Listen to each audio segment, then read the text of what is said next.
I suppose I should also talk about why I decided to give this talk in the first place. See, when I made the proposal last fall, I've been all over the place with this. As I said, most of those places were vaudevillian in nature.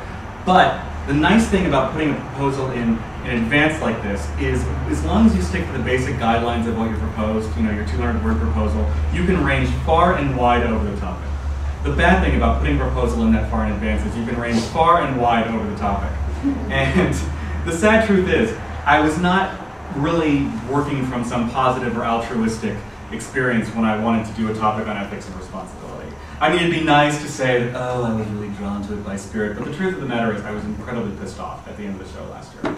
And not from so much anything in particular that had happened, but I got this run of reading clients over the course of the 2 days, most of whom were certified Reiki instructors or certified some other kind of energy workers, and they'd sit down, I'd start the reading, and the first thing that I would realize was this person is immensely poorly trained, completely unqualified for laying hands on anybody. And I know that sounds really judgmental, but that really did come directly from my source in a very strong, firm tones of, this person has been doing energy work in a dangerous manner. Please set them straight. In stories, my source always talks like James Earl Jones. And so we would talk during the reading about grounding, and we'd talk about clearing and channeling energy as opposed to using your own. And these readings really became, over the course of the day, sort of summer school for energy workers. And that wasn't my goal. I mean, people were sitting down and they were wanting to know about, am I going to get married? Is that weird growth on my foot going to clear up?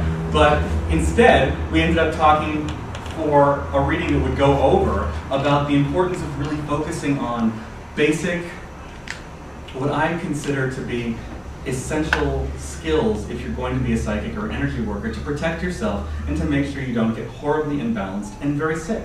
It's very common to see psychics and healers and energy practitioners to have unbelievable amounts of health problems that start up when they go full time.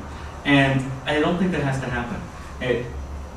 So far, hasn't happened to me. And I also see it in, when I teach, working with some of my students, the real point of focusing on grounding and working in a very healthy way, both for yourself and others. So, and the really annoying thing too, like I said, I had a run, and none of them would tell me who their teachers were. No one would say, who were these people who were certifying master Reiki practitioners in a single weekend? Yeah, I'm looking and I'm seeing some people in the audience. Who are these people who would sit and read in a monotone from a book on Reiki for 4 hours and call it a class?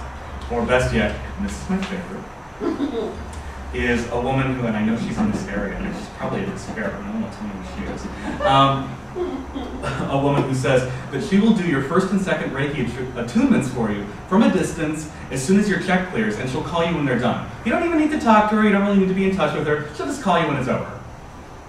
I will find that woman! Maybe they could see the vengeful glint in my eyes. But I mean, seriously, what am I going to do? Sneak up behind the miscreants in a dark alley and whisper, I'm Batman, and try to scare him straight? I mean, seriously, Batman has way better toys than I do. So I really got to thinking, what are the responsibilities for New Agey teachers? And how can I present this without it just being me telling appalling stories for 45 minutes? Because, I mean, I have plenty of appalling stories at this point. And it's not just the appalling stories that are important. I mean, for many people, and myself included, this is my business. And creepy cons in business are as old as business. From the first time that a caveman tried to sell another caveman a rock or a piece of wood painted to look like a rock, there have been cons. But I think that we can do better in this business. I mean, if we're in a metaphysical or spiritual business providing a service, shouldn't we be able to do better? And this is a service. We tend to forget, we're doing readings and we're giving healings, but this is a service industry. And in a lot of ways, thinking about how you want to present yourself, how you think about your business, if you're doing a service, you don't want to be the cheapest person in the room. No one wants to say they got a great deal on their heart surgery. You really want to go to someone who's really presenting themselves as being quality and charging for it. And being the cheapest guy in the room is probably not the best business strategy for a psychic, but I digress. Well, not really. I mean, we probably should be talking about money here. I mean, this is America, and everything comes back to money. But I hear a lot of people talking about money in the metaphysical community with views spanning the divide from you should never charge for anything, or you should just charge whatever you can get. And I think that there's got to be some sort of middle ground there. I mean, if you're a psychic, if I'm a psychic, I'm a psychic, and I provide you with a reading, should I charge you for it? There are a lot of people out there who say no. They say that you should just be sharing this gift with the universe, saying that psychic services should be free or by donation only. And it's more important to do the work than it is to be paid for it. Most of the people who say this have another income. And they're acting like as if selling your services and talents is like prostitution. That the argument that what we do as psychics and healers is sacred and should not be sold on the barrow to the highest bidder is a very powerful one. I mean, I see the appeal to it. It's very clear, it's very high-minded. I absolutely disagree. While I do believe that those of us who are sanefully God-employed, as one reader puts it, should never turn away a person who's really in need, should never say, oh, I'm sorry, you can't afford my reading, so please try not to die on the doorstep. We still, we still need to support ourselves. And the same way that a talented musician or athlete should use their talents to make a living, so should we. And I look forward to the day when I make as much money as David Beckham. And while it would be lovely to not have to worry about that and only focus on a higher purpose, that's really not the way of the world. And so yeah, I think we really should trade upon our gifts and talents to make the world a better place and support our place in it. And while I believe with all my heart that it really is wrong to turn away a person in need, the people who can't pay anything are really few and far between. They really are. I set prices. I've been known to give people a deal if I really feel that they need it and they really can't afford it. It's not very often. And I had a couple of experiences. I was doing some work at shows and, I really want a reading from you, but gosh, I just don't have the money right now. And so I sat down, I'm like, okay, I'll cut you a deal. I was feeling soft-hearted for some strange and stupid reason. And the person sits down. The first thing my guys showed me was that person's bank balance. I was so mad. I was so mad. It was not a very good reading. Getting a deal on a reading is probably not a good deal.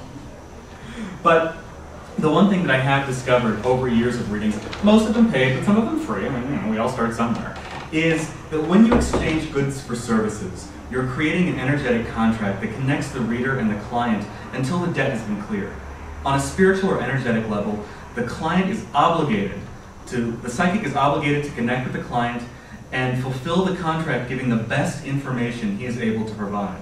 In the purest sense, the reader must give bad news, good news, and everything in between. This is one of those places where I actually have to read the notes. And everything in between, to be honest and truthful in fulfilling that contract. And readers who just blow smoke and tell people what they want to hear and only say, I never give anything but good news, frauds, as it were, are in breach of the sacred contract here. They're not doing the work that they said they were going to do. They took money for a service and then they didn't provide it. And undoubtedly, they will eventually be held responsible by Spirit or Superman. But on a day-to-day basis, they're making us all look bad, and they're making themselves look bad. And if the reader is unable to connect with the person and give a good, truthful reading, you should give your money back. You should say, I'm sorry, I'm not getting anything from you. It might be you, it might be me, it might be both of us together, but here's your cash back, have a great day, go see that person over there. And the client, in the same vein, is agreeing to be open and honest and not lie and not block the reader in the fulfillment of his duties. I also believe that clients who sit there and willfully block and sit there with their eyes, with their sunglasses on, their arms crossed, and just look at you for 5 minutes, 10 minutes, 15 minutes, they don't get their money back. They are not fulfilling their side of the bargain. So I think most people understand this on a very basic level. In the same sense, there's a sense of security in paying for something that isn't there when you get it for free. And I think every reader and healer has come to the really depressing realization at some point that people who don't pay for something don't value it. You know, you get what you pay for. I mean, that is so American. We hear it from the day that we first are born. You know, once again, no one wants to discount Lamaze coach either. And most people believe that really deep in the back of their heads. That, well, if it's free, I mean, this is free, you know, it's free, whatever. And don't really pay attention to it. Psychic work, energy healing, and every other form of mystical, magical mojo is a team effort between the practitioner, the client, and the divine. And reading for people who think you're a fraud or actively blocking you is really annoying and difficult and pointless. And people who don't want to be healed aren't going to get better, no matter how good you are. If the person is sitting there going, well, you know, I guess I should come to this healer, but I'm really enjoying the attention that I'm getting. I'm really getting the disability, enjoying the disability check. I'm really enjoying the fact that I never actually have to leave my bed. They're not going to get better. There's really nothing you can do in that situation. I mean, perhaps you can convince them that, yes, getting better would be a good idea. But if they don't want to get better, no healer is going to be able to do anything.